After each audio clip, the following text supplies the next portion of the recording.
30 godina Capcom nas je učio da je Leon Kennedy neuništivi akcijski heroj.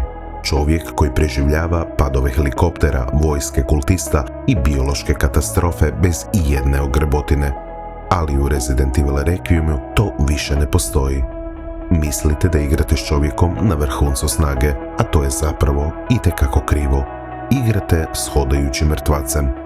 Leon Kennedy, kojeg vodite kroz ovu igru, je tempirana biološka bomba, a njegov povratak u Raccoon City nije misija spašavanja. To je zapravo čisti marš u smrt. Dobrodošli na novi profil ikone. Danas zaboravljamo na njegove one-linere. Radim forenzičku dekonstrukciju Leonove posljednje bitke, razbijamo anatomiju Raccoon City sindroma i objašnjavamo točan razlog zašto je morao povući onaj šokantni obarač. Ako tražite površne sažetke priče, na krivom ste kanalu. Spremite se jer krećemo. Najveća tajna Requiema nije skrivena u laboratorijima, već u Leonovoj krvi. Capcom nam napokon daje odgovor na pitanje staro 28 godina.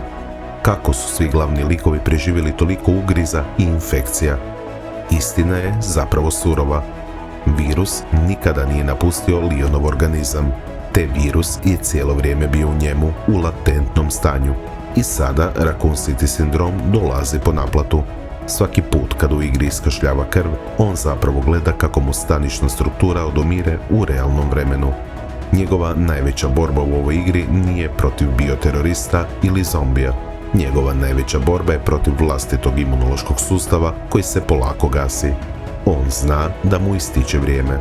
Ali tu dolazi do genijalnog paradoksa u dizajnu njegovog lika. Dok mu tijelo zapravo propada, njegove taktičke vještine su dovedene do apsolutnog savršenstva. Sjećate se onih scena gdje eliminira elitne vojnike Deconnectionsa kao da su amateri? Ili onaj nevjerojatni trenutak pred policijskom stanicom gdje usred borbe parira smrtonosni udarac Super Tyranta. To je forenzički dokaz njegove evolucije od policajca do najopasnijeg čovjeka na planeti. Zapravo, kada je Leon najbolesniji, on je i najopasniji. Ušao je u ruševine grada koji mu je uništio život kako bi zapravo zatvorio kompletan krug. Njegov prolazak kroz policijsku stanicu može izgledati kao nostalgija, ali to je zapravo suočavanje s duhovima koje je davne 1998. godine zapravo nije ni uspio spasiti. Svo to iskustvo i gubitak stvorili su od njega čovjeka koji ne ostavlja mjesta za emocije kad je u pitanju bioterorizam. I zato scena na koju hladnokrvno puca na mutiranu djevojčicu Emily izaziva toliku jezu kod igrača. Dok Grace Ashcroft vrišti i plače, Leon ne oklijeva ni milisekunde. A zašto je to tako? Jer zapravo on najbolje zna kako izgleda pakao zarobljenosti u vlastitom tijelu.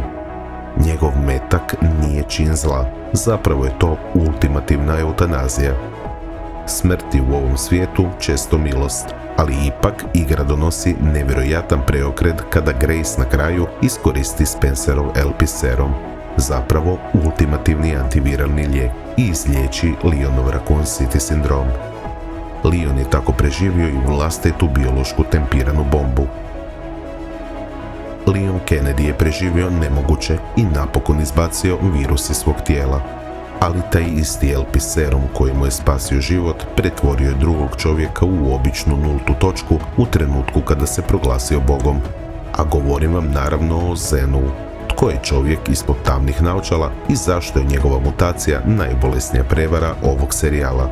Kliknite na video Zenu koji upravo vidite na ekranu i idemo duboko u njegov laboratorij. Pretplatite se na kanal, bacite like i pogledajte i ostali sadržaj na kanalu. A mi se gledamo u sljedećoj epizodi. Pozdrav ljudi, bok!